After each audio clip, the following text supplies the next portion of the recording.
2026 के उद्घाटन समारोह में हम आप सबका स्वागत करते हैं।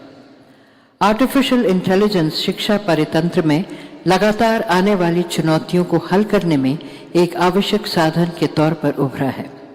इस कॉन्क्लेव में शिक्षण व्यवस्था को मजबूत करने के लिए आर्टिफिशियल इंटेलिजेंस के इस्तेमाल के विभिन्न पहलुओं पर विचार किया जाएगा।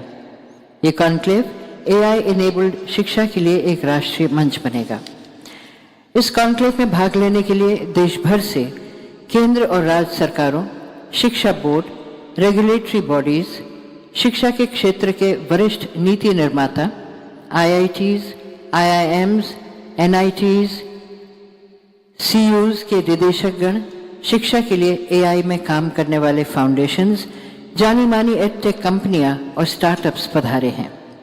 इस अवसर पर कुछ AI बेस्ड नए प्रोग्राम्स एवं यूनिवर्सिटीज के बीच MOUs का आदान प्रदान भी होगा।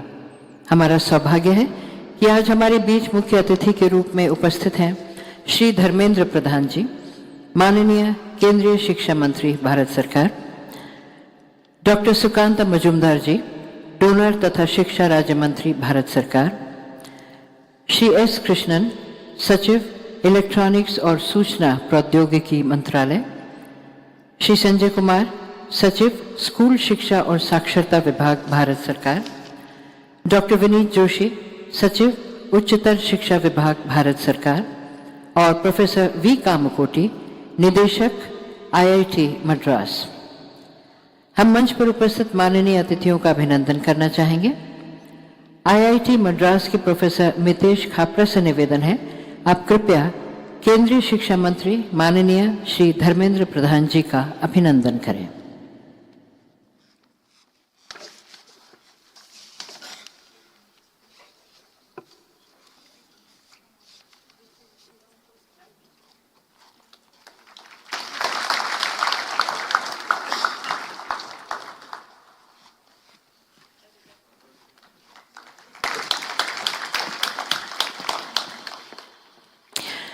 IIT मद्रास के श्री K कार्तिक रामन से निवेदन है, आप कृपया माननीय डॉक्टर सुकांत मजुमदार जी का अभिनंदन करें।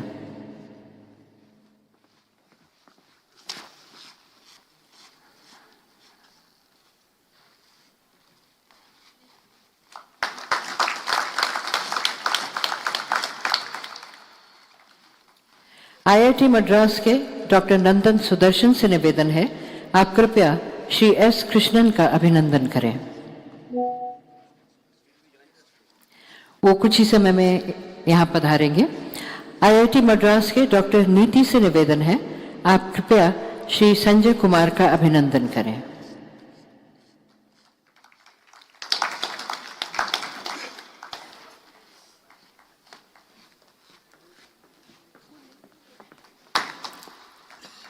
IIT मद्रास के प्रोफेसर सुमन कुंडू से निवेदन है, आप कृपया डॉक्टर विनीत जोशी का अभिनंदन करें।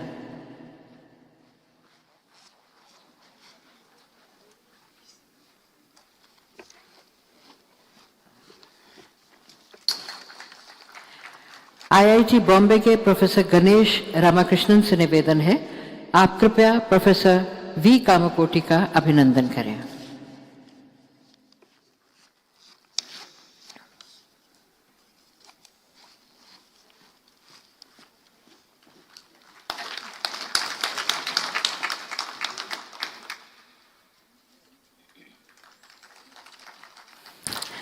माननीय मुख्य अतिथि केंद्रीय शिक्षा मंत्री श्री धर्मेंद्र प्रधान जी से निवेदन है, आप कृपया दीप प्रज्वलित कर इस 2 दिवसीय कॉन्क्लेव का उद्घाटन करें। मंच पर उपस्थित सभी माननीय अतिथियों से निवेदन है, आप कृपया दीप प्रज्वलन में शामिल हों।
आरंभ में आईआईटी मद्रास के निदेशक प्रोफेसर वी कामकोटी से निवेदन है, आप कृपया अपने स्वागत भाषण के लिए पधारें।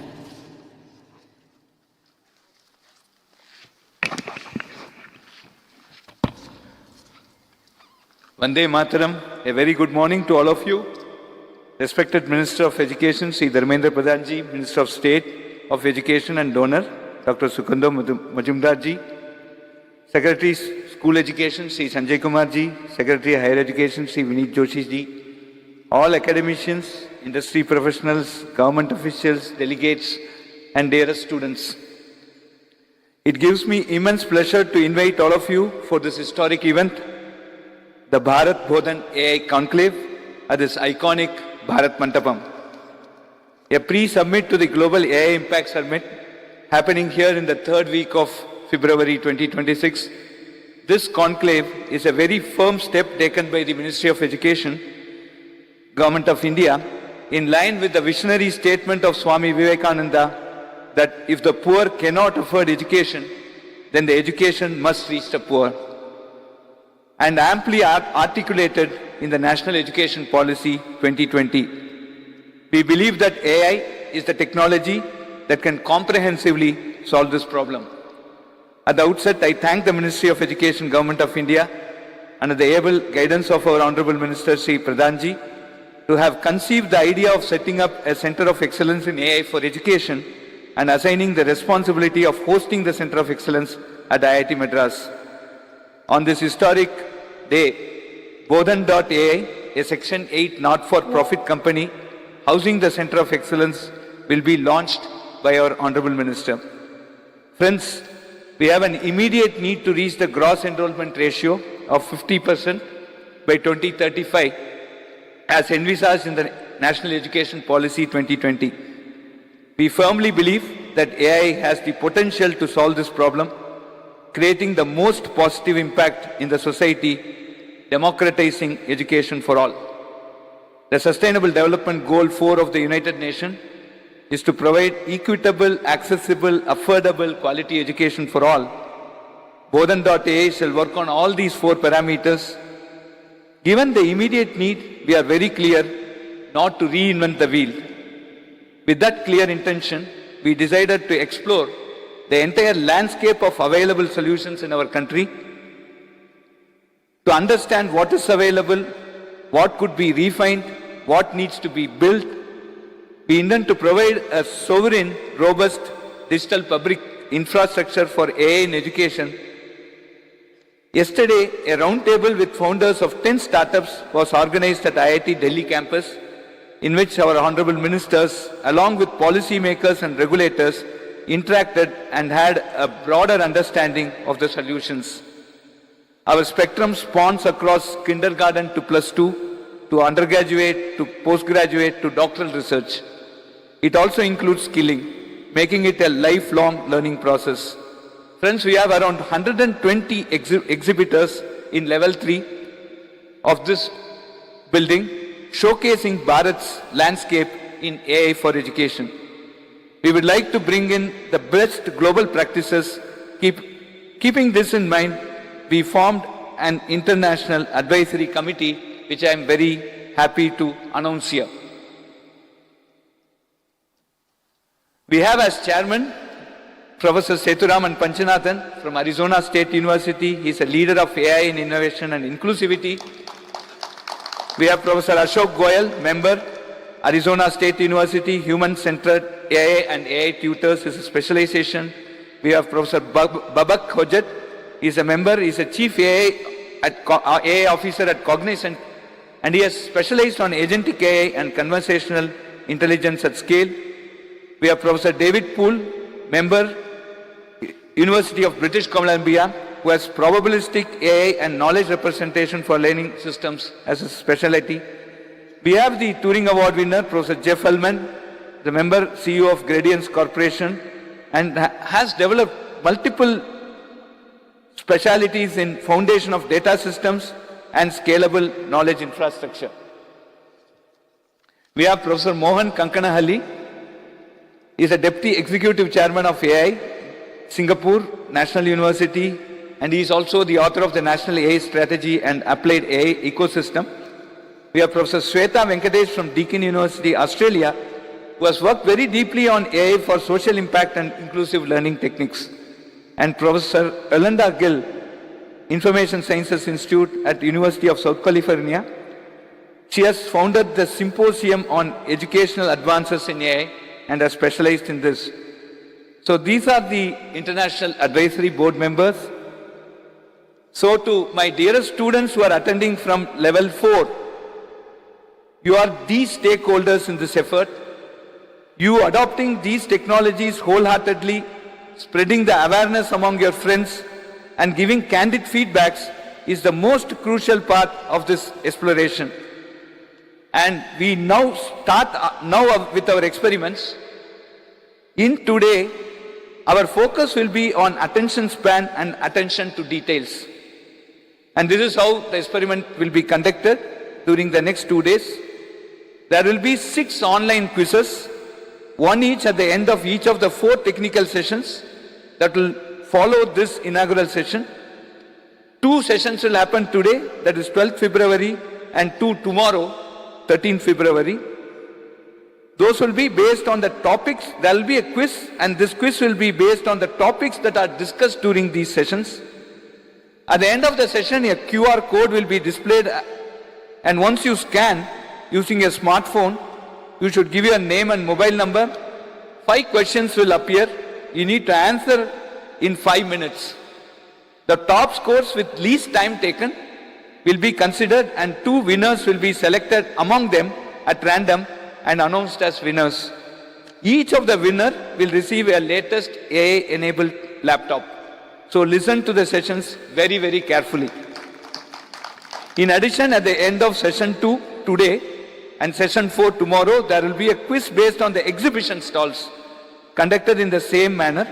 So visit the stalls and understand what is happening in our great country, Bharat, in this most important sector, education. Welcoming all of you once again to Bharat Bodhan AI Conclave. Jai Hind.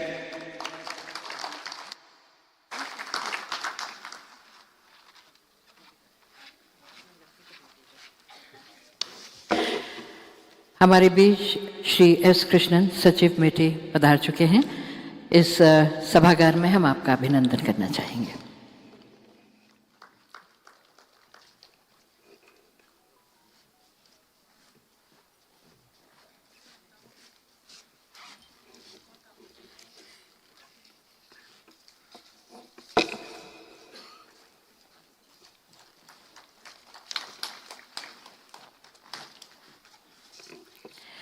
इस 2 दिवसीय AI conclave पर एक छोटी सी film तैयार की गई है, आइए देखते हैं।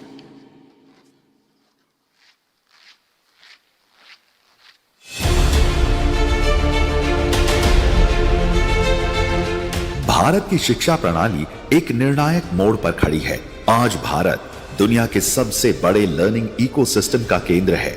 स्कूली और उच्च शिक्षा को मिलाकर 29 करोड़ से अधिक छात्र, शहरों के क्लासरूम से लेकर ग्रामीण भारत के स्कूलों तक प्रतिभा हर जगह है। माननीय प्रधानमंत्री श्री नरेंद्र मोदी जी के दूरदर्शी विजन के अंतर्गत आज शिक्षा प्रणाली और विकसित हो रही है और इस विकास यात्रा को नई ऊंचाई देता है एआई। आप सब जानते हैं कि ये एआई का दौर है। दुनिया का वर्तमान और भविष्य एआई से जुड़ा हुआ है, लेकिन भारत के पास डबल एआई पावर की एडवांटेज है। अब आपके मन में सवाल होगा कि दुनिया पास एक ही एआई है, कि मोदी के पास डबल एआई कहां से आ गए? दुनिया की नजरों में एक ही एआई है, वो है आर्टिफिशियल इंटेलिजेंस। लेकिन हमारे पास वो तो है ही, दूसरी एआई है एस्पिरेशनल इंडिया। किसी विकल्प के रूप में नहीं, बल्कि एक सशक्त सहयोगी के रूप में, जो पढ़ाई को हर छात्र के मुताबिक बनाता है, हर एक भाषा और कक्षा को जोड़कर शिक्षा को हर सीखने वाले तक पहुंचाता है। क्योंकि भारत के पास एक ऐतिहासिक अवसर है जो हर पीढ़ी को नहीं मिलता। मजबूत डिजिटल पब्लिक इंफ्रास्ट्रक्चर की नींव पर अब सीखना और भी आसान, बेहतर और सबके लिए संभव हो रहा है। आज शिक्षा तकनीक और नवाचार के साथ कक्षा को और भी प्रभावशाली बना रहे हैं और अभिभावक भी पूरे विश्वास के साथ इस सफर में शामिल हो रहे हैं। समावेशी और तकनीक सक्षम शिक्षा को बढ़ावा देने पर सरकार का ध्यान केंद्रित है। आज बेहतरीन स्टार्टअप इकोसिस्टम मिलकर समाधान तैयार कर रही हैं और उन्हें बड़े स्तर पर लागू कर रही हैं। ये ऐसा नवाचार है जो भारत के लिए तैयार किया गया है और यहाँ की विविध सीखने की जरूरतों को ध्यान में रखकर बनाया गया है। इस बदलाव को आगे बढ़ाने के लिए मिनिस्ट्री ऑफ एजुकेशन ने आर्टिफिशियल इंटेलिजेंस फॉर एजुकेशन का एक सेंटर ऑफ एक्सीलेंस स्थापित किया है। ये सेंटर आईआईटी मद्रास में स्थापित किया गया है और इसे आईआईटी मद्रास बोधन एआई फाउंडेशन संचालित कर रही है। ये पहल एनईपी 2020 और भारत के डिजिटल भविष्य के अनुरूप है और बड़े स्तर पर प्रभावशाली लर्निंग सिस्टम्स तैयार करने पर काम कर रही है, जिसमें एक सशक्त भविष्य की दिशा में 4 संकल्प शामिल हैं। ये संकल्प हैं: हर छात्र के लिए व्यक्तिगत सीखने की यात्रा, कक्षा से बाहर भी निरंतर और सार्थक मार्गदर्शन, सशक्त शिक्षक और संस्थान तथा पूरे भारत में समान अवसर और समान पहुंच सुनिश्चित करना। विश्वसनीय और इंडिया फर्स्ट एआई को शिक्षा के लिए आगे बढ़ाते हुए ये पहल विकसित भारत के विजन से जुड़ी है, क्योंकि एक शिक्षित भारत ही विकसित भारत की नींव रखता है। अब कदम बढ़ाने की बारी आपकी है। अगर आप पढ़ाई के लिए एआई बना रहे हैं तो इंडिया आपके साथ तैयार खड़ा है। Bharat Bodhan AI, building India's future, one learner at a time.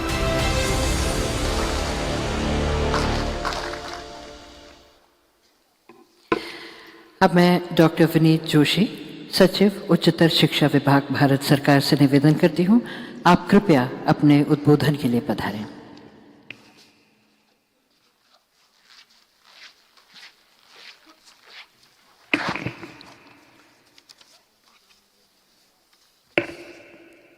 माननीय शिक्षा मंत्री जी, माननीय शिक्षा राज्य मंत्री जी, secretary school education and literacy, director IIT Madras, professor V Kamakoti, my senior colleague, Secretary Mighty, other distinguished invitees, directors of different IITs, IIMs, vice chancellors of central universities, teachers, students, and media persons.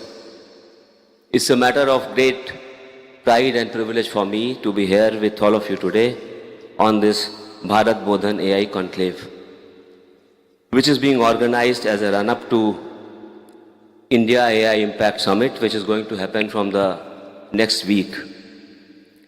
As I stand here, I would like to first salute the makers of the new National Education Policy 2020, which drafted a vision in 2020 itself, which thought in detail about integration of technology and especially the AI, be it strategic integration in education, be it its integration in curriculum and skills, be it in capacity building for teachers and of institutions, be it use of AI for enhanced learning and assessment, or in research, innovation and lifelong learning, or ethical and equitable use of AI. All these things were planned and written specifically in this document of the National Education Policy. We are standing here, we have assembled here today to ensure that the vision of India AI mission, which is making AI in India and making AI work for India, successful.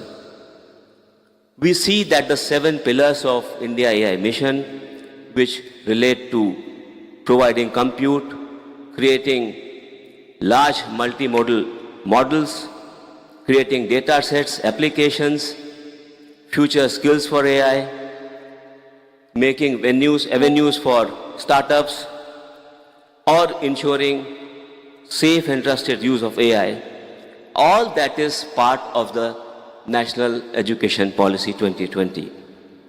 So I see a great synergy between what the makers of NEP wanted and envisioned and what India AI Mission is taking it forward. Friends, as we have seen, there is a great emphasis on use of AI, especially in 3 areas, and education is one of them.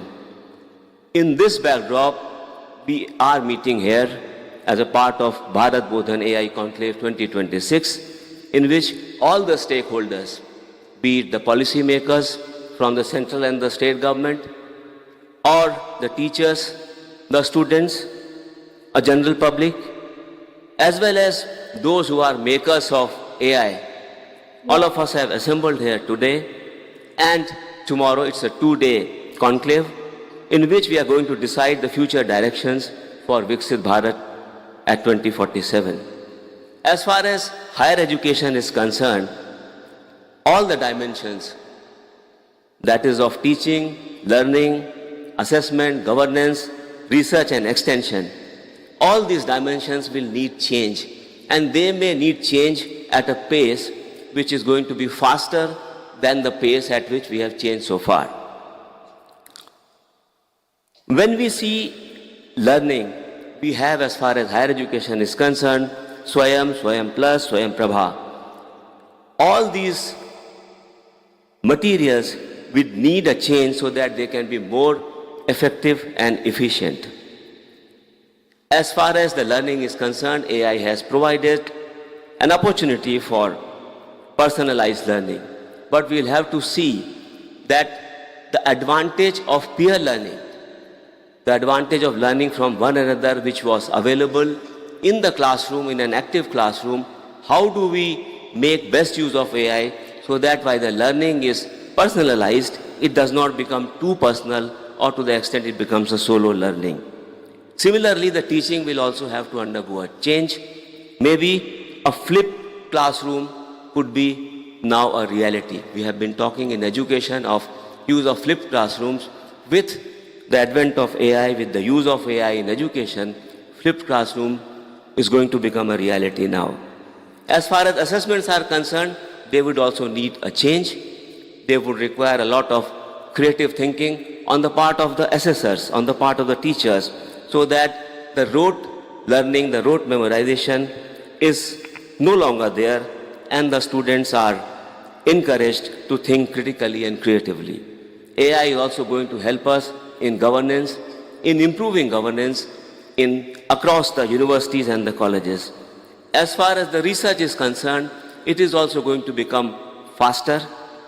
We need to use AI in research, but yes, in an ethical way.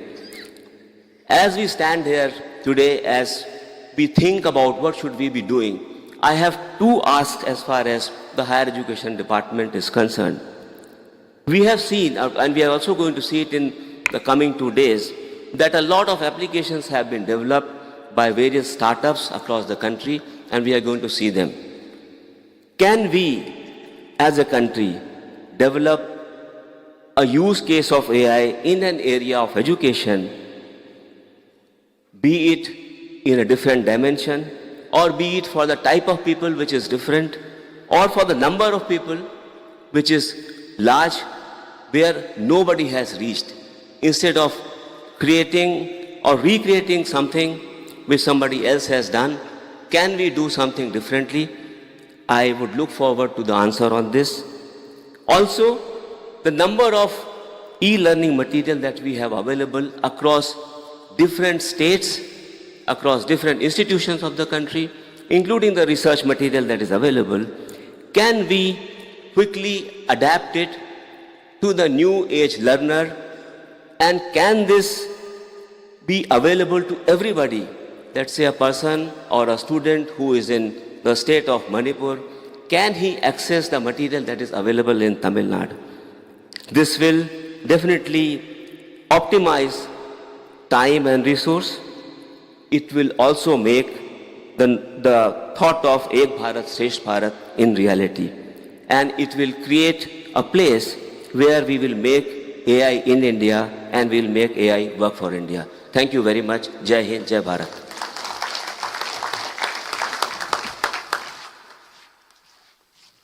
आपका बहुत धन्यवाद।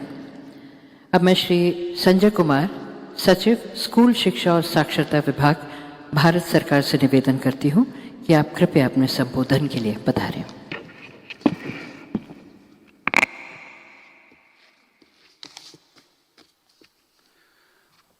Honorable Minister, Education, Shri Dharmendra Pradhan Ji, Honorable Minister of State, Education, Dr. Sukanta Majumdar Ji, my colleague Secretary Mighty, Shri S. Krishnan, Secretary Higher Education, Dr. Vineet Joshi, Director of IIT Madras, Dr. Kama Koti, all the distinguished directors from the IITs, all our colleagues from Department of Higher Education and Department of School Education and Literacy, the larger ecosystem of EdTech, artificial intelligence and startups from across the country, students, ladies and gentlemen.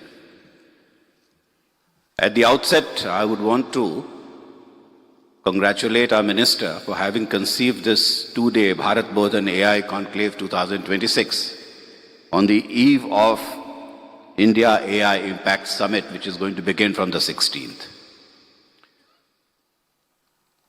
You know, I would want to begin with a very rhetorical question. I mean, I often wonder that why do we call it artificial intelligence? The word artificial.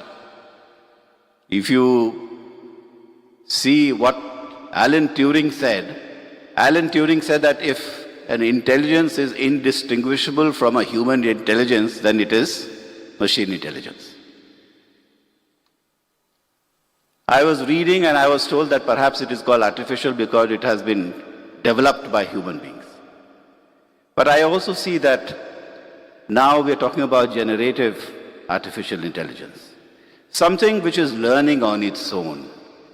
Would you still call it that it is human-induced or human-developed, or maybe the initial crystallization was done by the human beings, but then later it picked up on its own?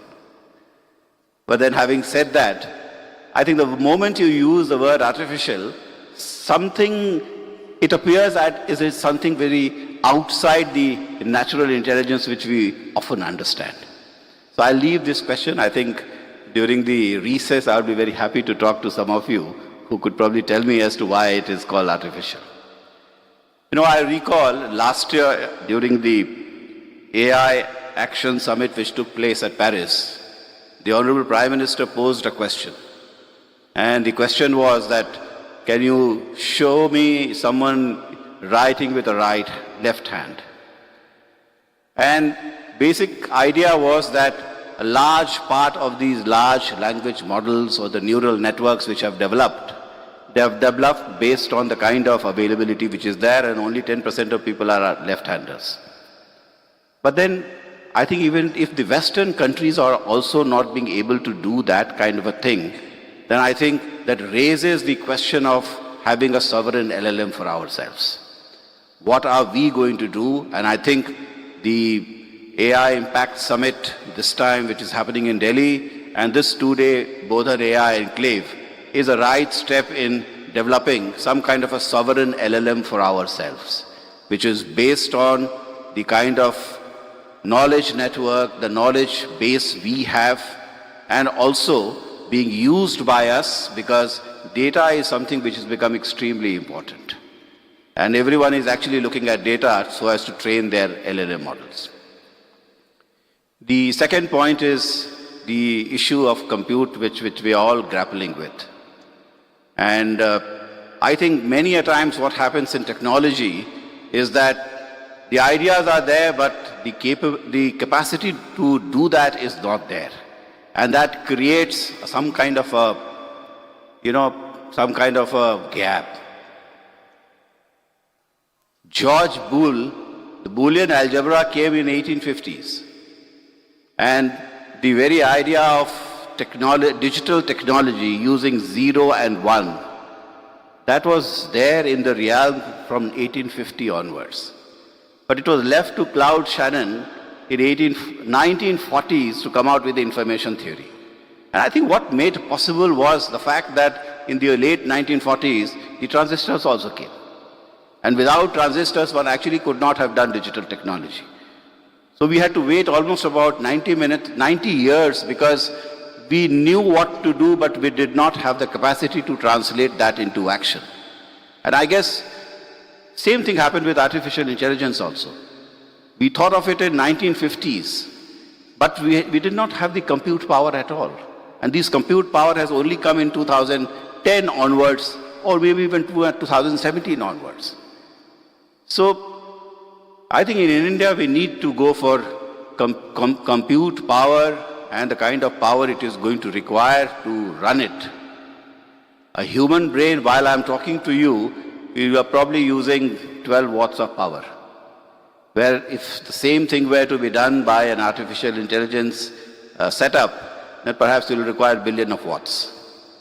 So this is the kind of availability of power which is going to require. But let me come back to what artificial intelligence can do for us and what it portends for us, especially for us who are part of the school education. In the school education, we have been struggling with basically two issues in the last 30 years, I would say. One is inclusive access, and the other one is learning outcomes. And historically, if you look at the data, we find that as we increased access, our learning outcomes went down because the focus was more on creating access. I think in the last decade, by and large, the issue of access, I would say, is behind us. We are pretty comfortable with it. If you look at the gross enrollment ratio for education up to class 8, almost 93% of the children are in school. Secondary education, yes, there are certain issues, we are working on that, but we do hope that by the year 2030, we should be able to ensure that the GER for secondary education also inches up and it is close to 100%. Access is there, but the learning outcomes need to be improved. And what is going to happen? The National Education Policy has ensured that we have a fantastic national curriculum framework for school education. NCERT has come out with the best of the textbooks. And we are also putting in infrastructure in our schools by way of smart classes and ICT centers. But at the end of the day, the classroom transaction is the most important thing. If the learning outcomes are going to improve, then the classroom transactions must improve. And the classroom transaction to a very large extent is initiated by the teacher. What are the problems? I have about a lakh of schools in the country which are single teacher schools. There are schools which are multi-grade, so you have more than one classes in one classroom. And there are shortage of teachers, especially for subjects. Teachers often are doing many things, so we need to create systems in which the teacher's job is lessened. And the National Education Policy also says that you must start learning in your mother tongue. So you must create an environment and an ecosystem where every child comes to school and learns in his or her mother tongue, the language in which he or she is comfortable, while learning English as a second subject or a third subject, because NEP also says that multilingualism is extremely important. So AI is there to be able to help us in doing translations. Can I use AI to make the finest translations in all the languages which we require, other than going beyond the 22 languages which are part of the Schedule 8? So that is issue number one. The issue number two is that I need to train our teachers, because if he or she is going to use AI, they must know what AI is and how it is to be used. So for teacher empowerment and teacher training, building up the competencies of teachers, general competencies and competencies even to use artificial intelligence is something which this August gathering needs to think about and how we can do it. The third aspect I would want to say is that how artificial intelligence can help us in education governance and for looking at things. We have 25 crore children in our school education system. And if everyone has an APAR ID and if your results can be, using the APAR ID can be put on the Vidya Samiksha Kendra or in a DigiLocker, and through the DigiLocker, the VSK accesses it. Can I use artificial intelligence to do large data analytics to be able to do things? From classes 6 onwards, we are introducing skill in a major way. So 6, 7, 8, 9, 10, 11, 12, we would want that by the time you do your class 12th, you come out with at least core competency in at least one skill. Can I use artificial intelligence to be able to run the skilling labs in our school? 10,000 Atal Tinkering Labs have been set up in all these schools. We are in the process of setting up 50,000 more, ensuring that every child who is part of a secondary education ecosystem gets access to an Atal Tinkering Lab. To what I think this is a great platform where you can bring in so many things, and this is a place also where a very basic idea of what artificial intelligence is, the way it can be used, and if you have learned artificial intelligence as a curriculum, then how do you use it for creating an ecosystem of innovation? That is also extremely important for us. So, and the last point I would want to say is that you learn something in the school and then you go out and you are out of the school and you are at home. What do you do? So again, we need to create systems where we'll be able to do things. I mean, if you look at the data, if the data says that India has seen, in terms of access to internet, we have seen a 14-fold increase over the last decade. And the average data consumption in India is extremely high. It's 24 GB per month. But more than 90% of the people are accessing internet in India through mobile phones. So we need to keep this in mind when we are developing products for our schools and for our children, because many of them are going to access it through mobile devices. So that has to be kept in mind. Fiber connection, I'm sure, will go up in due course of time, but AI is there with us.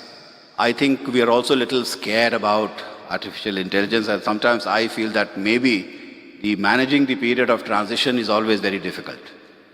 But once we manage the period of transition, I think we human beings, we have innate capacity to learn on the job and to use technology to the betterment of our lives, and I don't think AI is going to be very different. Though a lot of my colleagues tell me that AI is very much unlike a technical intervention which has come in the past. It is something which is very uniquely different, and it is going to impact us very differently in a manner which we are not being able to envisage. But then, so be it, let's see how it turns out. But as of now, we need to learn AI, start using AI, bring AI as a part of a curriculum in our schools, and we are working that in the coming academic year, our children get to do things. There is also AI as a skill and AI as a curriculum. So all these things will have to be kept in mind. The last thing I would want to say, which is extremely important, is that today by chance, today is Abraham Lincoln's birthday. And during the Gettysburg Address, he gave the idea of what a democracy should be: of the people, by the people, for the people. I think there is a great opportunity to democratize the artificial intelligence so it reaches out to just about everyone and impacts the lives to the betterment of everyone. Thank you, ladies and gentlemen.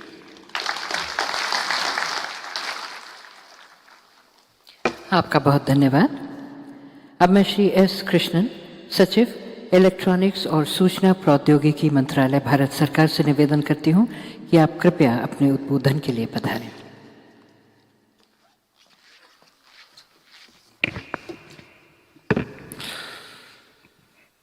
Honorable Union Minister for Education, Honorable Union Minister of State for Education, my colleagues, the Secretary, Department of School Education, Shri Sanjay Kumar, and Secretary, Department of Higher Education, Shri Vineet Joshi, and my good friend and fellow warrior in a number of battles, Professor Kamakoti of IIT Madras, directors of IITs, vice chancellors of various universities, friends and colleagues from the two ministries and their organizations, ladies and gentlemen. It gives me great pleasure to be present here on this occasion. The India AI mission is located in the Ministry of Electronics and Information Technology, but its success depends fundamentally on what a number of other players, a number of other ministries and departments and institutions across the Government of India do for it. And one of the key ministries with whom we collaborate in this area is the Ministry of Education. A lot of the activity and the developments which take place are fundamentally through cooperation with the Ministry of Education. First and foremost, I think it's important that we recognize that today, if the Stanford AI Vibrancy Index places India as the third most vibrant AI ecosystem in the world, it's fundamentally on two grounds. It's on two things, and both of them are related to education. First is the talent which is available in the country, which is AI ready, and the second is the kind of research which is going on into AI. These are the two indicators where our position has been very strong, and that is what has led us to get the third place. We are fundamentally leading there because of the human resources that the country has been able to produce, and that's fundamentally because of the educational system, because of all of these institutions, and because of what they have contributed. Now then, the key challenge is to stay there and continue to contribute to it, continue to make sure that our position stays there. One issue which I have often raised with my colleagues, and they have undoubtedly made sure that it happens in the Education Ministry, has been that AI in particular is a discipline which needs to be taught across the board. Everyone needs to learn it. It's not something which is meant only for computer science students or electrical engineering students. It's meant for every student, and which is why I think the Department of School Education took a decision to introduce it right from class 3 onwards. And in the universities and colleges, it is now something which is available for all disciplines. And that is a direction in which we are heading, and I think that is extremely critical in order to retain this edge in terms of talent that the country produces. What the educational institutions and the education system in this country is able to do is critical. And in that sense, I think it's very timely that we have this particular event leading up to the India AI Summit next week, and we'll be assembling back at these set of venues in order to attend a number of conclaves. And of course, I'm sure that most of you would be back here next week as well to attend many of these key events. In addition to this, I think the other key point that just to take off from where Sanjay left it in terms of democratizing AI, and that is one of the key messages and key efforts of the India AI Summit. The India AI mission in that sense, in its design, fundamentally aims to do that. There are three basic pieces of infrastructure that we need for AI to move forward. And those three basic pieces of infrastructure, one is AI compute, which we need.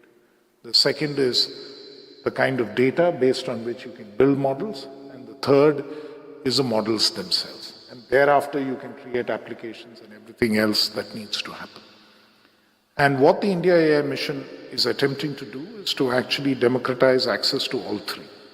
The model on which we are able to provide compute to a large segment of students, segment of researchers, segment of innovators in this country is through the AI Kosh, our platform, where currently about 38,000 GPU are available, and soon more will be available. And a significant proportion of that is actually currently under use by various institutions which are represented here today. The second part of it is the databases. We currently offer about 7,500 databases on this module, on this platform, contributed by many ministries and organizations across government. 7,500 is a significant number, and it keeps growing. It might have already grown in the last day or two since I last saw it. But there's still a lot more in terms of data that can be contributed there. and I would encourage all of you to continue contributing databases there, anonymized machine-readable databases which can be used by innovators and others to build their models. And the last, of course, is models. And we are offering currently close to 300 models on the AI Coach platform. Many of them are models actually which have been built again by institutions which are present here. The Bhashini program of the Ministry of Electronics and Information Technology helped to build a number of models spanning the 22 Indian languages and in addition the various dialects. Many of them have been contributed to by organizations and institutions present here. In particular, the first two foundational models which will get built will probably come out of IITs again. Sarvam AI, which was a startup founded in IIT Madras and grown now and has been awarded a project to move forward. And Bharat Gen, I see Professor Ganesh Ramakrishnan in the audience here, is again, both of them will be building out this.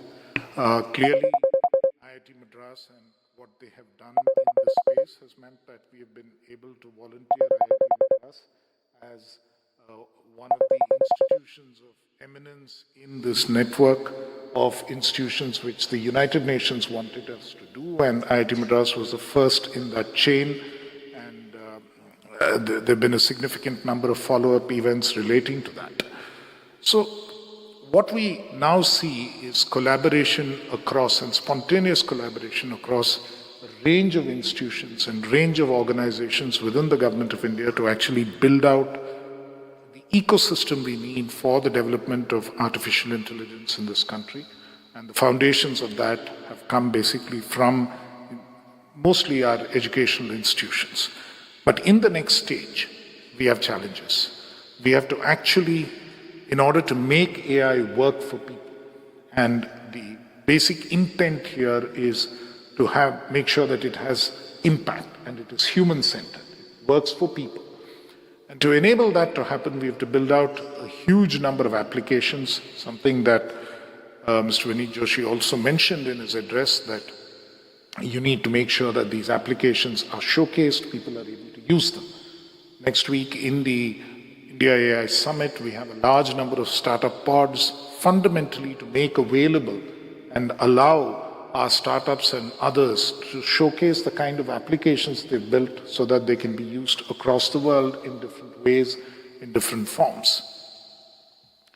Likewise, if you look at these applications, this is where I think the impact and the revenue actually comes. I mean, in building models or in providing infrastructure, it's fundamentally costs. Those are not sources of revenue. The sources of revenue are really in building applications and making sure it makes people's lives easier. And that's precisely the direction in which we need to continue to head.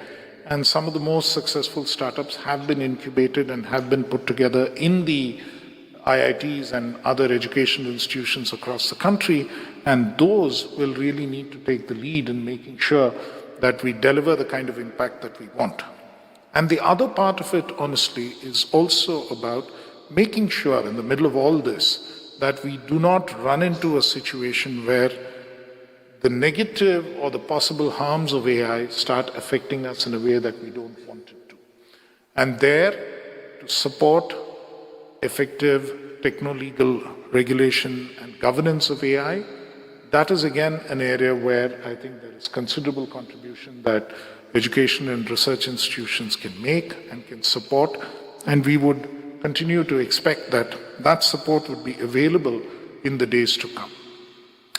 Let me end what I want to say here this morning, extending my deepest gratitude and on behalf of the ministry itself, to the Ministry of Education, to my colleagues who work in these ministries and all the educational institutions who have really supported us so magnificently in putting together the India AI mission, and not just the India AI mission, practically all the other work, whether it is the India Semiconductor mission or anything that we do in electronics design, all of which is supported by a number of research entities and organizations across various institutions.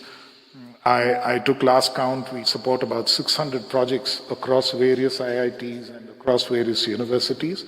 And the success of that primarily depends on the kind of contribution the various principal investigators and other investigators make on these projects. So significantly, the success of METI in any of these areas is premised on the kind of support we get from the leading educational institutions in the country. And if you're going to lead in the space of AI, and if you're going to sort of move forward in the space of AI, we are going to move forward on the strength of our talent, and that talent is nurtured by all of you.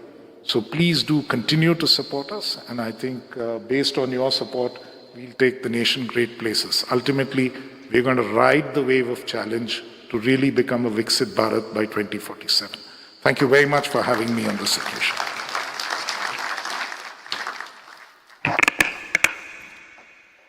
Donor तथा शिक्षा राज्य मंत्री भारत सरकार माननीय doctor Sukanta Majumdar जी से निवेदन करते हैं कि आप कृपया इस अवसर पर अपने विचार व्यक्त करें।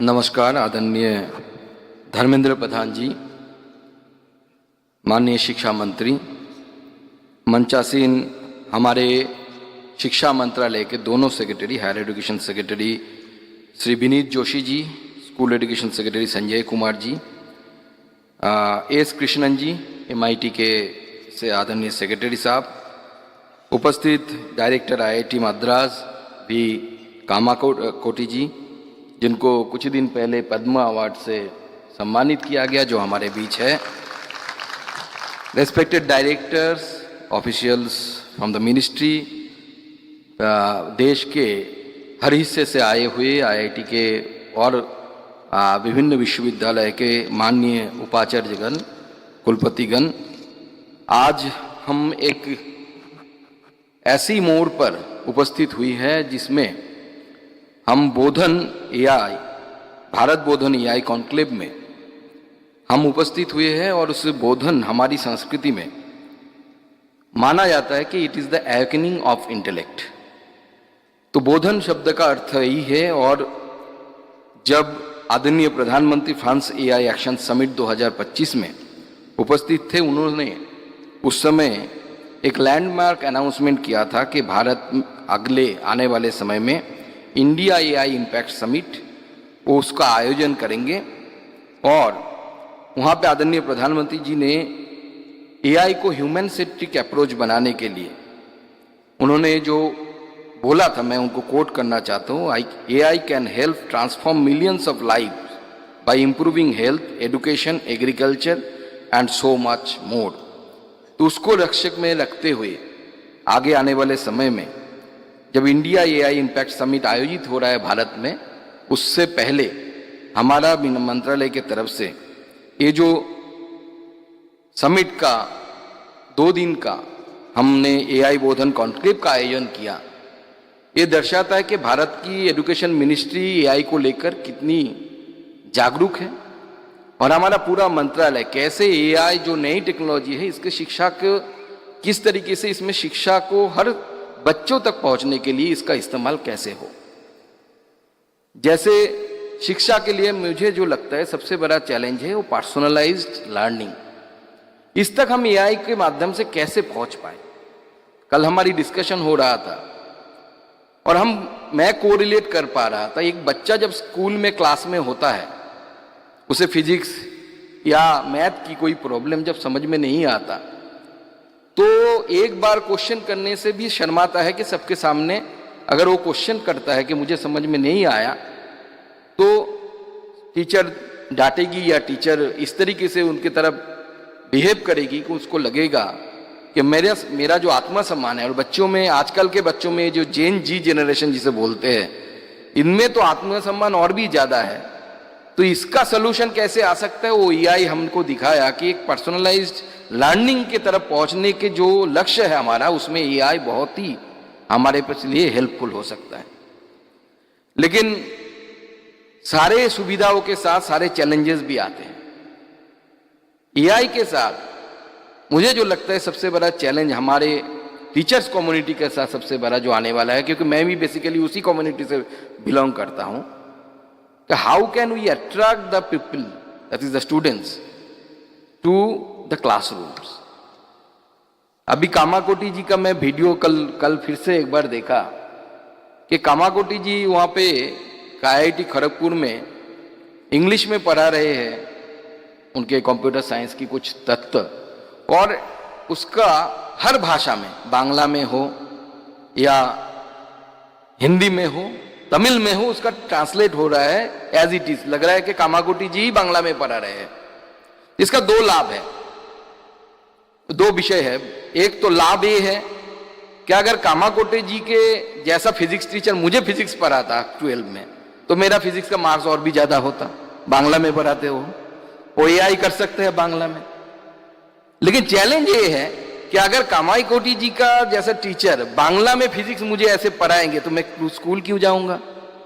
जो टीचर स्कूल में बैठे हैं उनके क्लास में क्यों करूंगा? तो हमारे साथ ये दुविधा है कि एक तरफ टेक्नोलॉजी का यूज और उसके साथ उस टेक्नोलॉजी का यूज करते हुए उसका जो नेगेटिव इंपैक्ट है उसको हम कैसे संभालें। आप जो टीचर्स हैं यहाँ पे, डायरेक्टर साहब है IIT और यूनिवर्सिटी से आए हैं, बाकी इंस्टीट्यूट से आए हैं, या स्टूडेंट्स जो है, हम सबको पता है कि number of attendees decreasing day by day. On an average अगर हम निकालें कि कितने स्टूडेंट्स आते हैं, पहले जितना आते थे स्कूल में, आज नहीं आते। आज हमारे बच्चे क्लास 11 में पढ़ने के जब भी एडमिशन लेता है उसके बाद से उसका स्कूल जाने की फ्रीक्वेंसी कम हो जा रही है। इसको हम डिनाई नहीं कर सकते। इसको कैसे हम AI का यूज करके क्लासेस को कितना अट्रैक्टिव बना पाए, ये भी हमारे लिए एक बड़ा चैलेंज है, मुझे ऐसा लगता है। मुझे कुछ महीने पहले मुझे स्लोवाकिया जाने का मौका मिला, जहां पे OECD global forum on the future of education and skill, उसके ऊपर भारत का पक्ष रखने का मौका मिला था। तो मुझे वहां पे बहुत सारे सवाल आए थे कि वहां पे जो हम डेटा बोलते थे कि इतने स्टूडेंट्स हैं हमारे पास हायर एजुकेशन में, स्कूल एजुकेशन में, तो AI का कैसे यूज हो सकता है। तो वहां पे भारत का पक्ष रखते हुए मुझे लगा कि AI इतने बड़े स्टूडेंट जो हमारा समाज है, स्टूडेंट का जो नंबर्स है, उनको कैटर करने के लिए AI एक बहुत बड़ी हथियार हो सकता है, जिसको हम इतने करोड़ों बच्चे, जिसमें टेक्नोलॉजी इतना आसान कर सकती है चीज़ों को। मैं आज ही सुबह जब मैं सोशल मीडिया थोड़ा स्क्रॉल कर रहा था, अभी तो बहुत सारे ऐसे चैनल खुल गए जिसमें मोटिवेशनल स्टोरी बताया जाता है। मैं दिल्ली की एक बच्ची का स्टोरी वहाँ पे बांग्ला में देख रहा था, एक मोटिवेशनल चैनल में।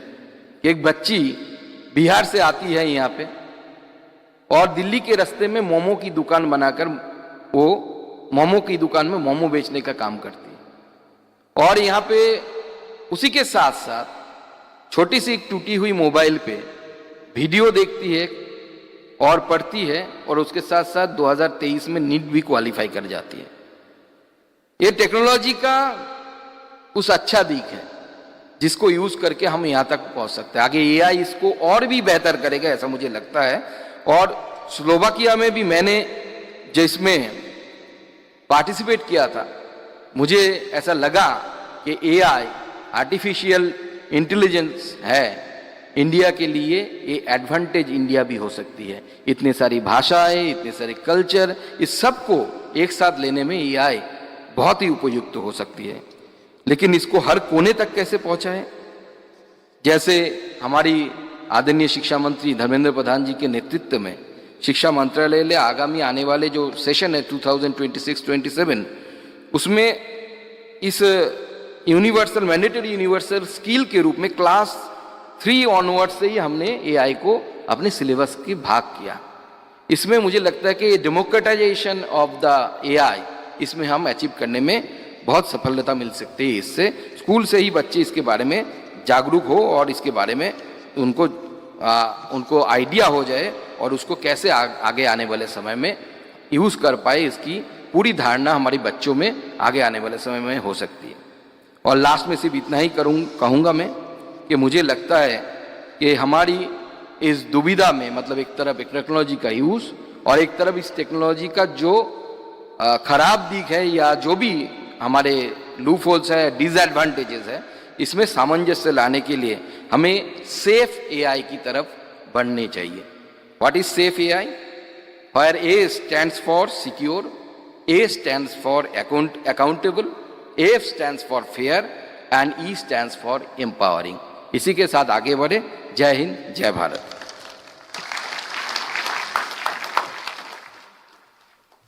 आपका बहुत बहुत धन्यवाद। माननीय मुख्य अतिथि केंद्रीय शिक्षा मंत्री श्री धर्मेंद्र प्रधान जी से निवेदन है, आप कृपया आईआईटी मद्रास बोधन एआई फाउंडेशन के लोगो और वेबसाइट का बटन दबाकर लॉन्च करें और इसके साथ ही साथ हम देखेंगे उसी पर तैयार की गई एक फिल्म।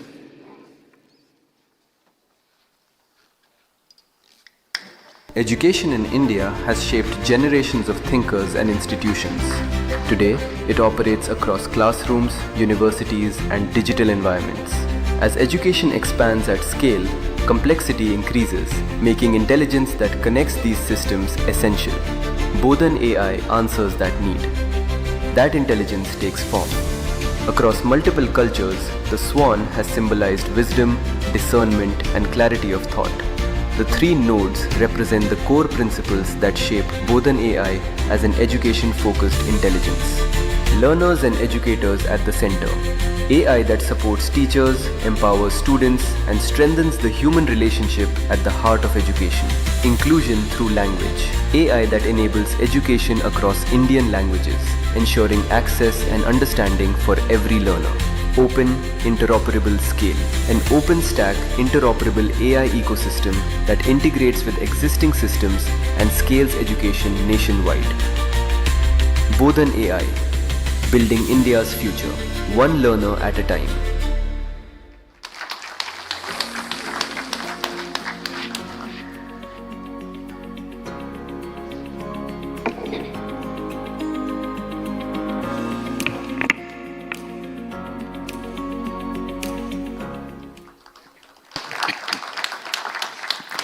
और अब MOUs का आदान प्रदान होगा।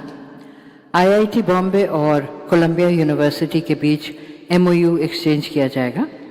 IIT बॉम्बे की ओर से हैं प्रोफेसर शिरीष केदारे और कोलंबिया यूनिवर्सिटी की ओर से हैं प्रोफेसर कचानी और professor Vishal Mishra, vice dean of computing and artificial intelligence.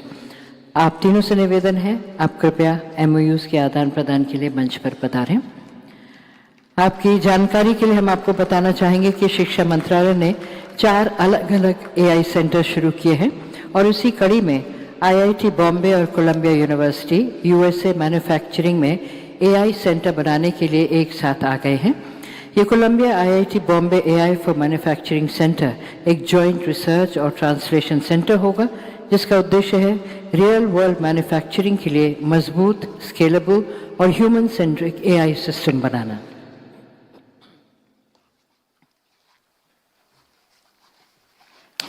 आपको और शिक्षा मंत्रालय को बहुत बहुत बधाई।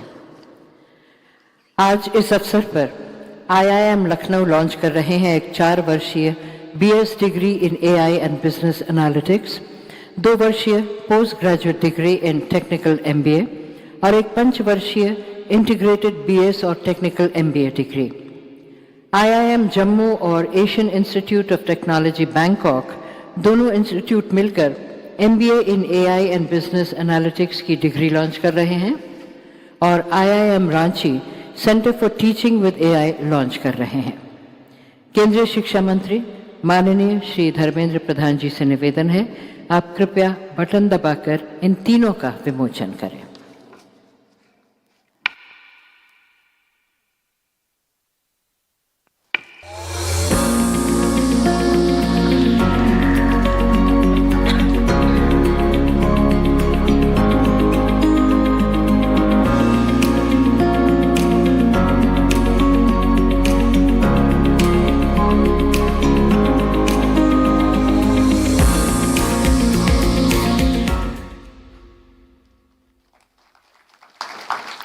अब मैं अपने मुख्य अतिथि केंद्रीय शिक्षा मंत्री माननीय श्री धर्मेंद्र प्रधान जी को आमंत्रित करती हूं और आपसे निवेदन करती हूं आप कृपया आशीर्वचन देते हुए मार्गदर्शन करें।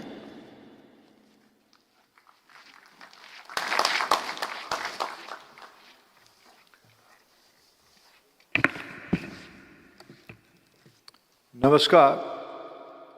भारत बोधन एआई कॉन्क्लेव की मंच पे उपस्थित भारत सरकार के मेटी के सचिव आदरणीय कृष्णन जी, स्कूल शिक्षा विभाग के सचिव आदरणीय संजय कुमार जी,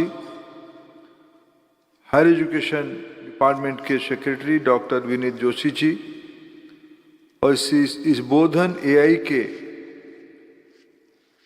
मूल सूत्रधर आईआईटी मद्रास के डायरेक्टर आदरणीय प्रोफेसर भी कामाकोटी जी और यहाँ उपस्थित सभी शिक्षाविद, विद्यार्थी, नीति निर्धारक और मीडिया जगत की सभी साथीगण, मैं आप सबको इस 2 दिवसीय अधिवेशन में स्वागत करता हूँ। मित्रों, अभी मेरे पूर्व सभी वक्ताओं ने एआई की विकास के बारे में, एआई की आवश्यकता के बारे में, एआई की प्रिपेयर्डनेस के बारे में और एआई की फ्यूचर रोड मैप के बारे में अपेक्षाएं जताई। अगर हम छोटे छोटे 2-3 स्टैटिस्टिक्स को हम लोग पुनः याद करें, आने वाले 5 साल के अंदर दुनिया की अर्थनीति में $15 ट्रिलियन की आकार की अर्थनीति एआई की हो जाएगी। भारत भी उससे पीछे नहीं रहेगा। मैं भारत की जो तथ्य हमारे सामने रखा गया है, $1.7 ट्रिलियन साइज ऑफ इकोनॉमी 2035 तक हमारे देश में भी हो जाएगी। अभी हाल में जो इकोनॉमिक सर्वे 25-26 के हम लोगों के सामने आई है, उसमें ये एक उल्लेख है, दुनिया की 88% ग्लोबल फार्म्स कहीं ना कहीं अभी एआई का कुछ ना कुछ काम पे लगे हैं। एआई को यूज कर रहे हैं, एआई को डेवलप कर रहे हैं, एआई की टेक्नोलॉजी में एडवांस रिसर्च कर रहे हैं। प्रधानमंत्री नरेंद्र मोदी जी कहते हैं इस पे हमें भारत को एक एआई लीडर कंट्री बनानी है। जब हम भारत को एक एआई लीडर कंट्री बनाने की कल्पना में एकत्रित हुए हैं, प्रधानमंत्री जी ने कुछ दिन पहले कहा था कि भारत की एआई, दुनिया की एआई एथिकल होनी चाहिए। मशीन की, टेक्नोलॉजी की एक मानवीय आवश्यकता की, मानवीय मूल्यों की कमी रहती है। इसलिए जब हम भारत की एआई तत्व इस बार देश में इंडिया एआई इम्पैक्ट समिट होने के अवसर पर हम लोग एकत्रित हुए हैं, उस समय में भारत की जो प्रधानमंत्री जी ने कहा था कि एथिकल एआई डेवलप करना, एथिकल एआई के मेरे दृष्टि से कुछ शर्त होनी चाहिए। ये एक समावेशी डिजाइन की ओर बढ़ानी चाहिए, एक इंटरऑपरेबल डिजाइन की ओर भी बढ़नी चाहिए। कई प्रकार की एप्लीकेशंस, कई प्रकार की टेक्नोलॉजी, तरह तरह के इंफ्रास्ट्रक्चर आज हमारे सामने हैं। ये इंटरऑपरेबल हो, ये भी हमारी भारत की स्ट्रैटेजी होनी चाहिए। और इसमें निसंदेह मित्रों, मैं देश की कुछ समय ऑयल मिनिस्टर की दायित्व में था, तब मेरे सामने जब एक एकेडमिक स्पीयर में और इंटेलेक्चुअल स्पीयर में चर्चा शुरू हो गई थी, चर्चा भी हो रही थी 10 साल पहले, data is the new oil, तो मेरे मन में एक दम्भ हो रहा था, अरे क्या बात करते हैं, ऑयल ही होता, और बिना ऑयल की कहाँ दुनिया चल पाएगी। लेकिन मैं मित्रों, मैं आज खुद को सुधार के कह रहा हूँ, really data is the new oil. और डाटा ये सारे के मूल में, जब हम एक इंडिया सेंट्रिक एआई इकोसिस्टम की बात कह रहे हैं, इसमें हमें एक पैराडिग्म शिफ्ट की करने की आवश्यकता है कि हमारी डाटा कहाँ रहेगी। डाटा के लिए हमारी आवश्यकता क्या है, हमारी चुनौती क्या है। अभी जैसे कृष्णन जी ने कहा, भारत की शिक्षा समूह में, शिक्षा जगत में, शिक्षा परिवार में तेजी से एआई के ऊपर हम काम कर रहे हैं। इसकी टैलेंट पूल की कोई अभाव नहीं है। मेरे को कल कह रहा था कि चैट जीपीटी की जो अल्टमैन के साथ जो पहला टीम था उसमें से 70% भारतीय ही थे। भारत की लोगों की बौद्धिक कैपेसिटी देश के अंदर हो या दुनिया की किसी भी देश में हो, भारत की इंटेलेक्चुअल कैपेसिटी की कोई कमी नहीं है। भारत की अंदर अनेक रिसर्च हो रही है, इसके बारे में मेटी सेक्रेटरी ने उल्लेख किया। और भारत एक युवाओं की देश है। हमारी एआई की अपेक्षा क्या है? मैं भारत की शिक्षा विभाग की दायित्व के नाते मैं आपसे इस बोधन कॉन्क्लेव में एक अपेक्षा रख रहा हूं। कल हम लोग एक राउंड टेबल पे बैठे थे, मैंने कल भी वहां कहा था और आज भी उसको दोहराना चाहूंगा। भारत में कैंपसेस में भी लगभग 30 करोड़ स्टूडेंट हैं और हमने तय किया है क्लास 3 से अनुवाद, class and age appropriate AI knowledge को हम पहुंचाएंगे। क्लास 3 से लेके एडवांस रिसर्च तक ये सारे में एआई को as a topic, as a research issue, as a model, as a communication strategy. और एआई मेरे दृष्टि से हॉराइजेंटल विषय है। एआई सिर्फ टेक्नोलॉजी की विषय नहीं है। अभी हमने देखा कई सारे बी स्कूल्स अपने पढ़ाई में एआई प्रिपेयर्डनेस में बाकी संस्थानों से भी आगे जा रहे हैं। टेक्नोलॉजिकल इंस्टीट्यूशंस उसकी डीप रिसर्च कर रहे हैं, उसकी इनोवेशन कर रहे हैं, इसकी मॉडल बना रहे हैं। इसकी सोसाइटल एप्लीकेशन में बी स्कूल आगे आया है। और मेरा जो अंडरस्टैंडिंग है, ये भारत की सभी स्टूडेंट्स को एआई की आवश्यकता रहेगी। आवश्यकता क्यों रहेगी? पर्सनलाइज्ड लर्निंग की फायदा क्या है? सबकी जिंदगी में गुरु चाहिए, सबकी जिंदगी में कोच चाहिए, सबकी जिंदगी में मेंटर चाहिए। कोच, गुरु, मेंटर जहां विद्यार्थी की आवश्यकता को, लर्नर की आवश्यकता को समझा और उसकी हैंड होल्डिंग ठीक से किया, वो आगे चढ़ गया। हम सब यहाँ अनुभवी लोग हैं, सबकी जिंदगी का अपना अपना एक स्टोरी है। हमारी जिंदगी की टर्निंग पॉइंट तब आई जब हमारी जिंदगी में कोई मेंटर आया।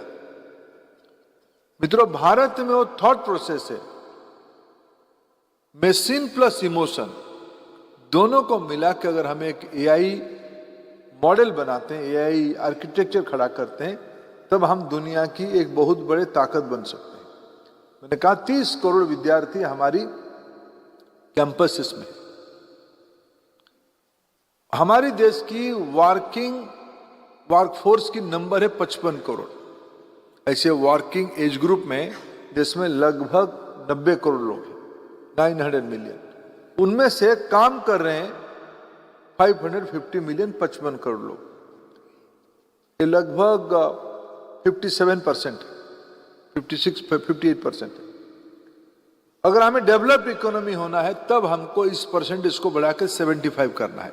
लगभग 70 करोड़ लोगों को वर्कफोर्स में हमको देखने को मिलेगा, देखना पड़ेगा। 30 करोड़ स्टूडेंट और वर्कफोर्स की पॉपुलेशन, थोड़ा ओवरलैपिंग होगा, ये लगभग 80 करोड़ रहेगा। Near 2/3 of the entire population. अभी डिसरप्टिव दुनिया में इन सभी को नया विषय की जानकारी की आवश्यकता होगी, नया विषय से अभ्यास उनको करना ही पड़ेगा। इसकी रास्ता क्या है? हमारे देश में 1 करोड़ स्कूल टीचर है, 15 लाख इंस्टीट्यूशन। हमारे देश में लगभग 70,000 हायर एजुकेशन इंस्टीट्यूशन है। Near 5 crore 4.46 crore student higher education में विद्यार्थी आ चुके हैं। 15-20 लाख हायर एजुकेशन की टीचर्स है, कोचिंग सेंटर से, ट्यूटर से, होम ट्यूटर से। ये जो दुनिया है, शिक्षा की जो दुनिया है, जिनके आधार पर लगभग 80-90 करोड़ लोगों को not only education, not only concept clarity, skills की भी आवश्यकता होती है। Skilling, reskilling, upskilling. अगर हमारी लगभग इस 80 करोड़ लोगों को हम एक समय अवधि में दुनिया की अर्थनैतिक विकास के आधार पे, दुनिया की सामाजिक राजनीतिक चुनौतियों को समझते हुए हम अगर नवाचार करेंगे, इनोवेशन करेंगे, तभी जाके हम एक फॉरवर्ड स्टेज पे रह पाएंगे। हमारी भारत के पास उसकी कोई विकल्प ही नहीं है। 2047 तक भारत को अगर डेवलप्ड इकोनॉमी होना है, मित्रों, हमको आज हमारी इकोनॉमी की साइज है लगभग $4.18 ट्रिलियन। इसमें हम 4th पोजीशन पे। उसमें से इस 4 में से $2 ट्रिलियन को अचीव करने के लिए हमको 47 to 14 तक समय लगा। 14 से 25-26 तक हमने एडिशनल $2.18 ट्रिलियन को ऐड ऑन किया। अभी जिसके बारे में चर्चा हुई, हमारी देश की कैपेसिटी क्या है, हमारी देश की नियति में, this is in our luck, this is in our fortune, हमें आगे बढ़ना ही है। ये पॉलिसी हो चुका है, सोसाइटल डिजायर हो चुका है। जो माननीय प्रधानमंत्री ने कहा कि मेरे पास 2 AI है। पहला महत्वपूर्ण AI है एस्पिरेशनल इंडियंस। अभी हमारे मन में सबकी आ चुकी है कि हमें भारत में ही रहना है, हमें सोवरेन मॉडल बनानी है। अभी तक भारत एक कंज्यूमिंग इकोनॉमी है। इसे मेरे को पोस्ट इंडिपेंडेंट एरा में हम लोग हमारी आवश्यकता को मूलतः बाहर से लाए, बनाने वाले हमारे IITians से। मेरा IIT के डायरेक्टर्स मित्रों से मैं मिलता हूं, मैं इनसे थोड़ा मेरा असहमति उनसे बताता हूं कि आपके सारे प्रोडक्ट दुनिया की इकोनॉमी को संभालने हैं, भारत की आवश्यकता को संभालने की अभी टाइम आया है। ऐसा नहीं कि इन्होंने भारत के सिस्टम को कंट्रीब्यूट नहीं किया है। जब मैं IITian कहता हूं, कृष्णन साहब भी शायद IIT के पढ़े हुए हैं, नहीं पढ़े हुए हैं। हमारे विनीत जोशी तो कम से कम IITian है। इसलिए IITian देश में भी पॉलिसी बना रहे हैं, देश में भी नीति बना रहे हैं, देश में टेक्नोलॉजी बना है। लेकिन हमारी अभी आवश्यकता है कि भारत की जो data is the new oil, हमारी डाटा के आधार पे हम अपना दुनिया बनाएं। नेशनल एजुकेशन पॉलिसी इसी विषय में अपेक्षा रखता है कि हमें अपना ही मॉडल बनाना है, हमारी टेक्नोलॉजी हमारी होनी चाहिए। इसमें मैं धन्यवाद दूंगा। भारत सरकार ने इस अपेक्षा को पूरा करने के लिए पिछले बजट में 500 करोड़ रुपया की शिक्षा विभाग को दिया कि आप उसमें से AI फॉर एजुकेशन की एक दुनिया बनाओ। ऐसे तो विशेष करके AI मॉडल्स को बनाने के लिए, जैसे कृष्णन जी ने कहा, 600 से ज़्यादा इंस्टीट्यूशंस को, IIT एंड अन्य प्रकार के इंस्टीट्यूशंस को METI, DBT, DST, ministry of health, ये सब अपना अपना रिसर्च को बढ़ाने के लिए फंडिंग करते हैं। लेकिन अभी समय आया है ये सारे को एकत्रित करके कंट्री स्ट्रेटेजी बनाने के लिए। मैं निश्चित रूप में आशा रखूंगा बोधन AI कम से कम शिक्षा क्षेत्र में, हम कल देश की कुछ प्रमुख स्टार्टअप्स जिन्होंने अपना सफलता प्राप्त किया है उनको हम लोगों ने देखा, और आज भी आप में से उनमें से कई मित्र यहाँ आए और भी कुछ नए मित्र हैं। कल समय की पाबंदी के कारण हम लोग सबको नहीं मिल पाए, चुनिंदे लोगों को मिले। आगे मैंने शिक्षा विभाग के मित्रों को दायित्व दिया है। सबने एक विषय कहा, आप में से भी कई लोगों के मन में वो प्रश्न होगा, सबकी रेवेन्यू अच्छा बन रहा है लेकिन सबकी ज्यादा खर्चा हो जा रहा है फेसबुक और गूगल में उसकी प्रमोशन करने में। कृष्णन जी, इसकी भी कुछ हमको भारत में मॉडल बनानी पड़ेगी। हमारी जो कैपेसिटी बन रही है, मैं सबसे मित्रों मैं इतना आत्मविश्वास से कल भरा, बनाने वाले लोग कोई सब IITians नहीं थे, IITians भी थे, सामान्य पृष्ठभूमि की शिक्षक माता पिताजी की व्यक्ति, छोटे उद्यमी की बेटा बेटी, इसमें आके अपने जो उनके मन में जो जिज्ञासा की भाव है, उनके मन में जो संवेदना की कल्पना है, फायर इन द बेली जिसको कहा जाएगा, उनकी उस तीव्रता के कारण उन्होंने अच्छे मॉडल्स बनाई है। ये सारे को भारत की सामान्य विद्यार्थी तक कैसे पहुंचाए, ये भारत सरकार की दायित्व है। पिछले बजट में प्रधानमंत्री जी ने और एक का दायित्व लिया था, देश की सभी हायर सेकेंडरी स्कूल तक, सरकारी स्कूल तक भारत सरकार ब्रॉडबैंड इंटरनेट कनेक्शन पहुंचाएगी। भारत सरकार समग्र शिक्षा की योजना में और अनेकों राज्य सरकार अपने बजट से भी, मैं राज्य सरकारों को भी धन्यवाद दूंगा, उन्होंने अपने बच्चों को पढ़ाने के लिए आईसीटी लैब पे जोर दिया है। लगभग देश में व्हाइट बोर्ड एक रियलिटी बन चुकी है, लेकिन चैलेंज है उस व्हाइट बोर्ड में दिखाएंगे क्या, उसको इंटरैक्टिव कैसे करेंगे। मैं उस प्रश्न में पिछले 4 साल से, जब से शिक्षा विभाग की काम कर रहा हूं, तब से मेरे मन में आ रहा था कि इसमें क्या पढ़ाया जा रहा है, कौन पढ़ा रहा है, उसकी प्रोसेस क्या है, क्या हमारी पढ़ाने स्कूल के पढ़ाने एनसीईआरटी हो, एससीईआरटी हो, इनकी कैरिकुलम की कोई टेक्नोलॉजी कन्वर्जन हुई है, शिक्षकों की प्रशिक्षण हुई है क्या हमारे केंद्रीय विद्यालय में इस प्रकार की पढ़ाई हो रहा है क्या। यह प्रश्न में मैं पिछले 4 साल में बहुत बोझिला था, लेकिन मेरे को इस एआई की दुनिया की इमरजेंस के बाद लगता है कि हमारी विद्यार्थियों की, जो मेरे पूर्व वक्ता हमारे मंत्री कह रहे थे कि विद्यार्थी की सबसे चुनौती है, मैं अगर सही उत्तर ना दे पाऊं तो मेरे को शिक्षक क्या कहेंगे, मेरे को मेरे साथी क्या कहेंगे, मेरे घर में क्या मेरा इच्छा भी होगी। सहज बात है, उत्तर ना दो, चुप रहो, लग जाए तो लग जाए। उत्तर ना देने से, कम्युनिकेशन नहीं करने से चलेगा। हमें लगता है कि एआई की मॉडल हमारी अंदर जो स्किल्स है, जिसमें हम लोगों की स्पष्टता है, उसको कम्युनिकेट करने की कॉन्फिडेंस एआई टूल्स हमको दे रहा है। और मैं इसमें जो प्रमुख स्टेक होल्डर है, मैं अपेक्षा रखता हूं कि टीचर्स, मित्रों, मैं मेरे गृह राज्य में मेरे भाषा को लेकर बहुत कॉन्फिडेंट रहता हूं। मैं कुछ भी विषय, मेरे अंदर जो एआई चलता है वो उड़िया की सॉफ्टवेयर में चलता है।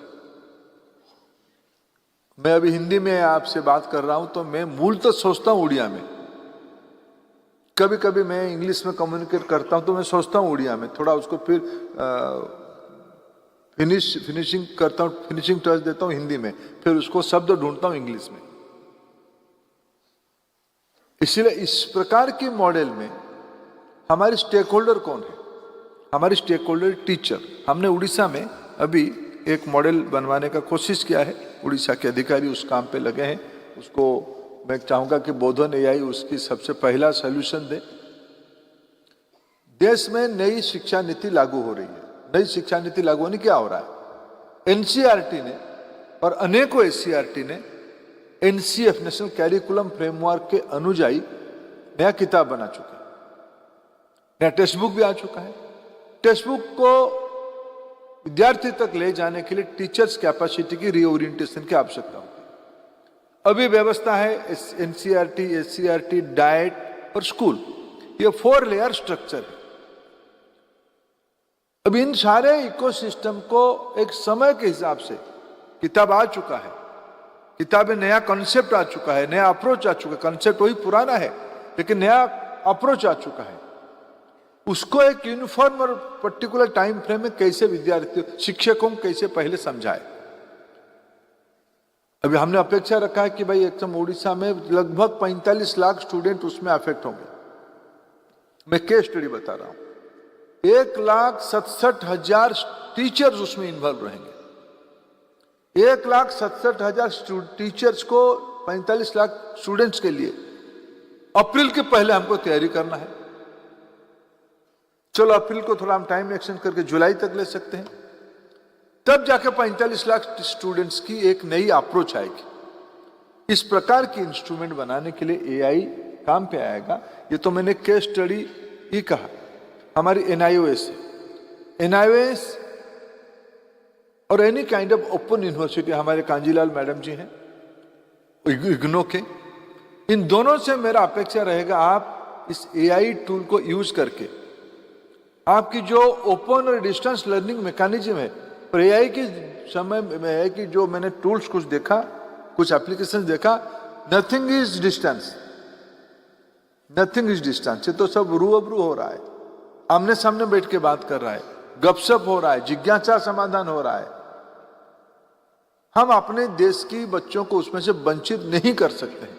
इसलिए इसकी जो दो प्रमुख स्टेक होल्डर है, टीचर्स की कैपेसिटी, स्टूडेंट्स की रुचि उसमें से, उसके आगे चल के पेरेंट्स भी एक प्रमुख स्टेक होल्डर है।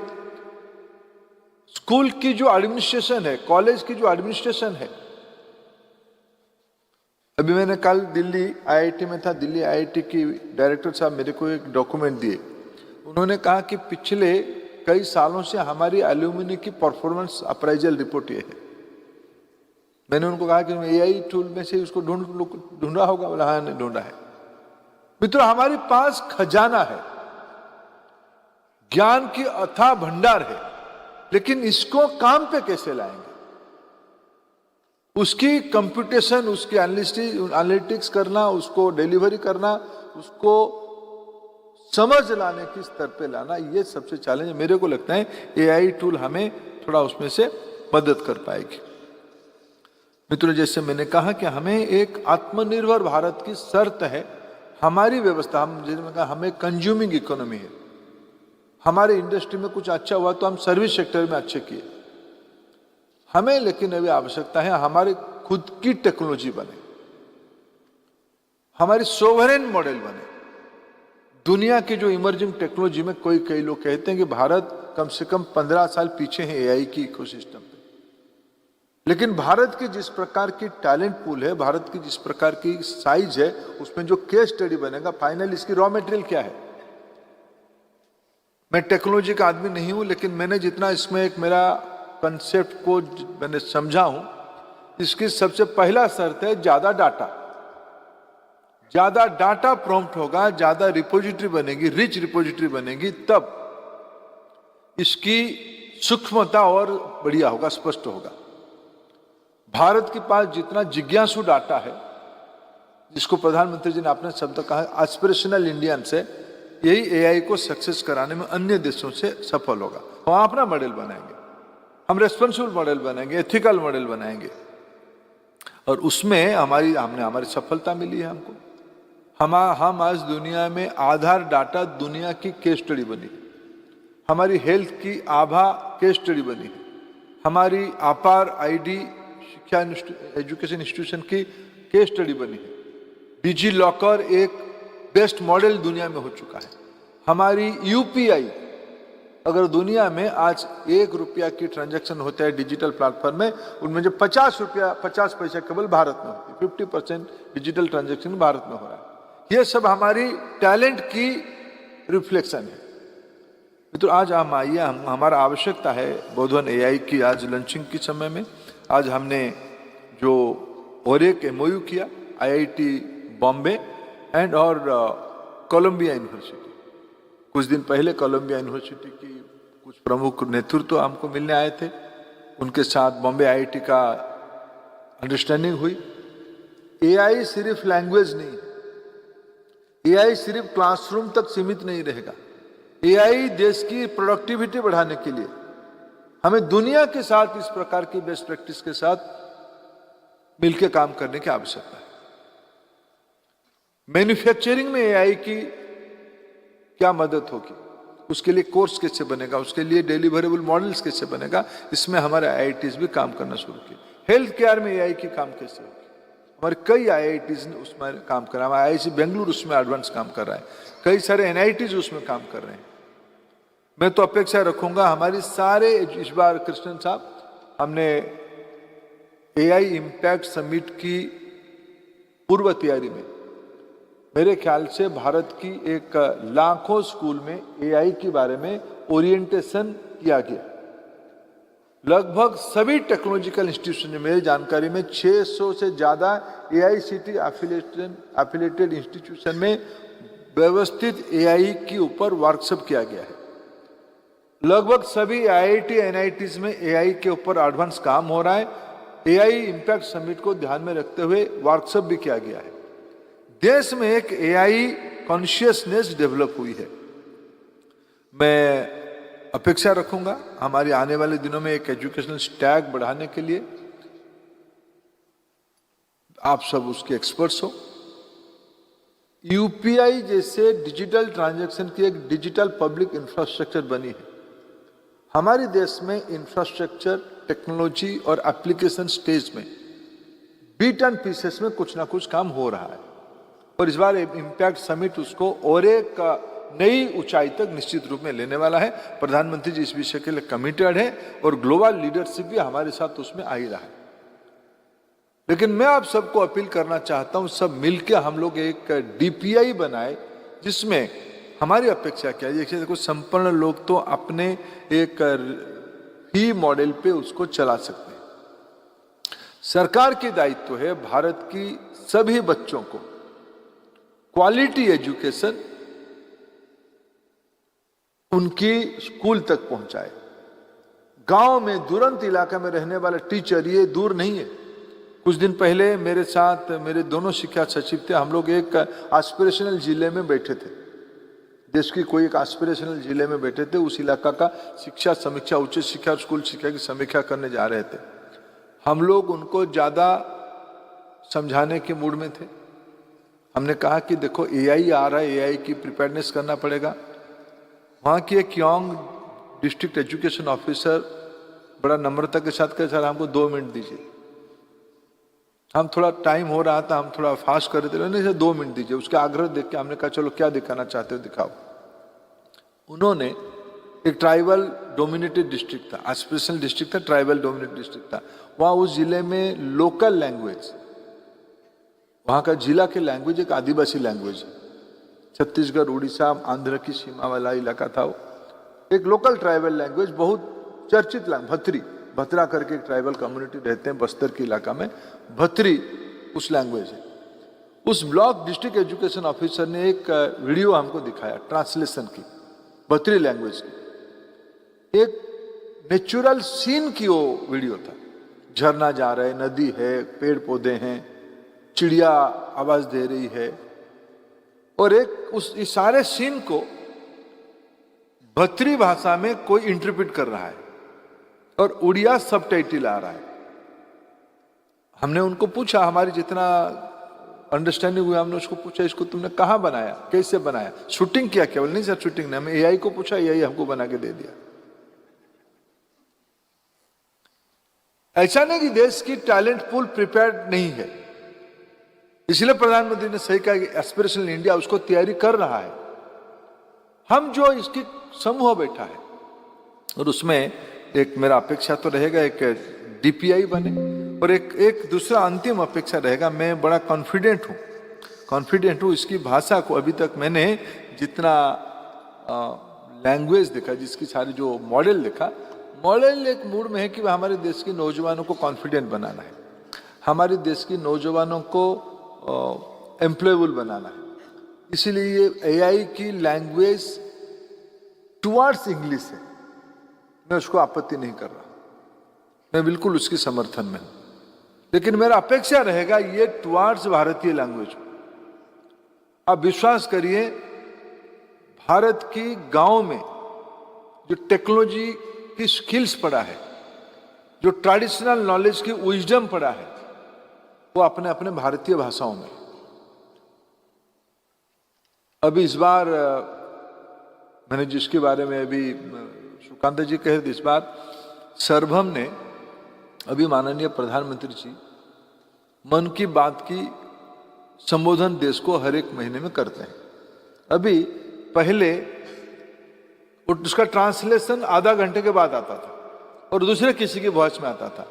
अभी प्रधानमंत्री जी की भाषण रियल टाइम साइमल्टेनियसली अनेकों भाषा में आ रहा है।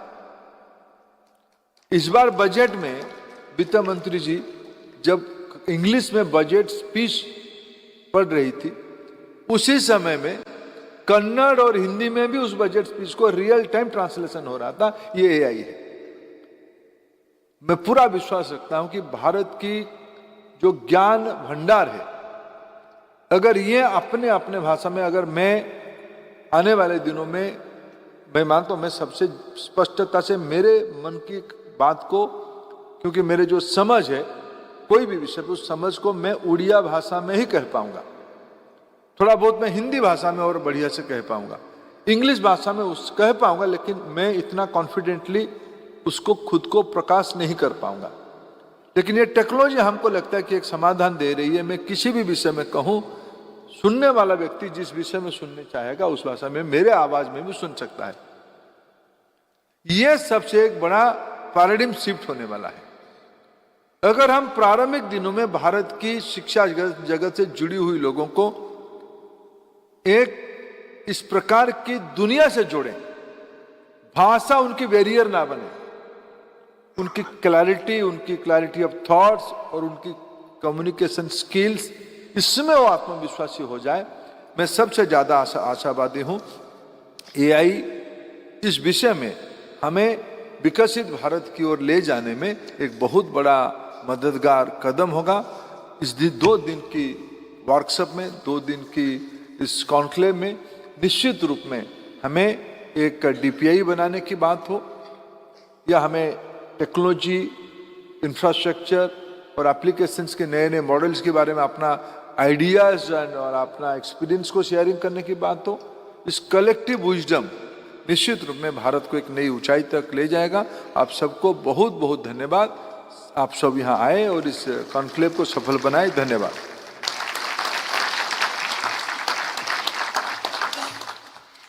मैं माननीय शिक्षा मंत्री महोदय को उनके शिक्षाप्रद ज्ञानवर्धक उद्बोधन के लिए बहुत बहुत धन्यवाद देती हूँ। अब हमारा उद्घाटन सत्र संपन्न होता है।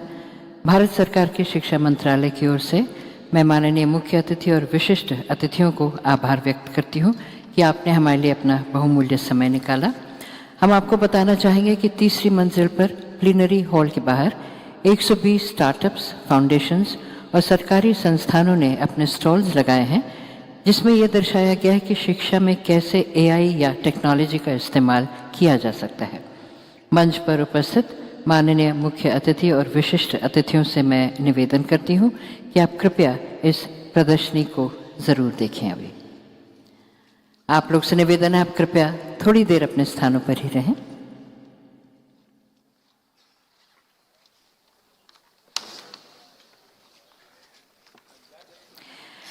हमारा टेक्निकल सेशन आज 2 बजे आरंभ होगा, जिसकी अध्यक्षता माननीय शिक्षा मंत्री स्वयं करेंगे। आपसे निवेदन है कि 2 बजे से पहले आप